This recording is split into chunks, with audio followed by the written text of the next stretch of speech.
గుండె నిండా గుడిగంటల serial August 13 ఎపిసోడ్లో రోహిణి మరో అబద్ధం చెప్పింది. మలేషియా మేకమాం బండారం బయటపడడంతో రోహిణిని ఇంట్లోంచి గెంటేసింది ప్రభావతి. తాను కూడా ఇంట్లో ఉండలేక కామాక్షి ఇంటికి వెళ్ళిపోయింది. పరిస్థితిని చక్కదిద్దేందుకు తల్లి సుశీలమ్మని తీసుకొచ్చాడు సత్యం.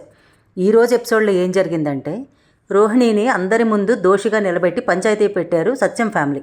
మనోజ్ని ప్రేమించాను, తనని పెళ్లి చేసుకోవాలంటే అత్తయ్యని ఇంప్రెస్ చేయాలి, అందుకే డబ్బున్నట్టు నాటకం ఆడాను అని బయటపడుతుంది రోహిణి. డబ్బున్న ఇంటి నుంచి అమ్మాయిని కోడలుగా తెచ్చుకుంటానని అత్తయ్య కామాక్షి పిన్నితో మాట్లాడుతుంటే విన్నా. అందుకే మా నాన్న మలేషియాలో ఉన్నట్టు, మాకు బాగా డబ్బున్నట్టు నాటకం ఆడానని చెబుతుంది. రోహిణి మాట విని ప్రభావతి షాక్ అవుతుంది. ముందు రోహిణి చెప్పింది వినండి అని కంట్రోల్ చేస్తుంది సుశీలమ్మ. మా అమ్మను నాన్న మోసం చేశారు, అందుకే అమ్మ చనిపోయింది. మా నాన్నపై ఇష్టం లేక ఆయన్ని నేను పట్టించుకోవడం మానేశానని మరో అబద్ధం చెప్తుంది రోహిణి.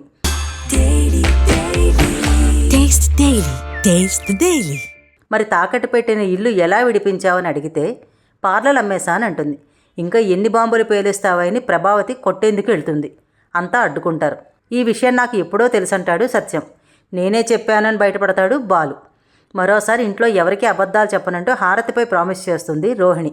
ప్రభావతి మాత్రం రోహిణిని అంగీకరించేది లేదంటుంది. సుశీలమ్మ వచ్చి క్లాస్ వేయడంతో కామ్ అయిపోతుంది. రూమ్కి వెళ్ళిన రోహిణి తాను పేదింట్లో పుట్టకపోయి ఉంటే బాగుండేదని ఏడుస్తుంది.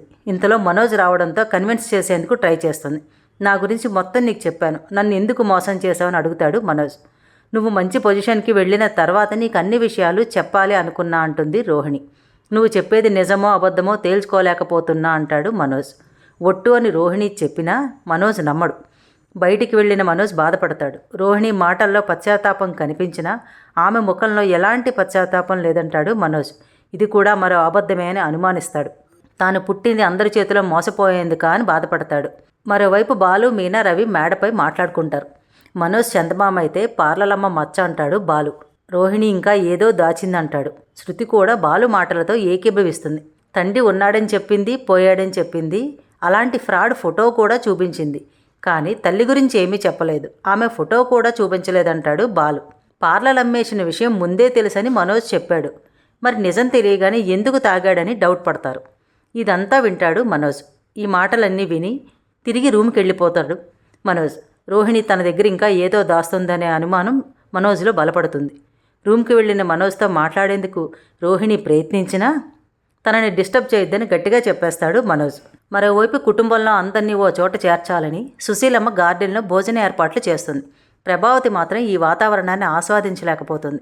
బాలు, రవి, మీనా అందరూ తన మాటలతో వేధిస్తున్నట్టు ప్రభావతి ఊహించుకుంటుంది. కుటుంబ సభ్యుల మధ్య దూరాన్ని తగ్గించేందుకు అందరినీ పూజ గదికి రమ్మంటుంది సుశీలమ్మ. అందరూ జంటలుగా నిల్చుంటారు. మనోజ్ మాత్రం రోహిణి పక్కన నిల్చునేందుకు అంగీకరించడు. 1,00,000 గుంజీలు తీస్తాను కానీ ఆమె పక్కన నించోనని చెప్తాడు. అవేవో నేనే తీస్తానంటుంది రోహిణి. 1,00,000 అబద్ధాలాడి ఇప్పుడు గుంజీలు తీస్తే చేసిన తప్పులన్నీ ఒప్పుకోవంటాడు మనోజ్. ఏదేమైనా కుటుంబంలో సమస్యను తీర్చేందుకు సుశీలమ్మ మరో పెద్ద ప్లాన్ వేసింది.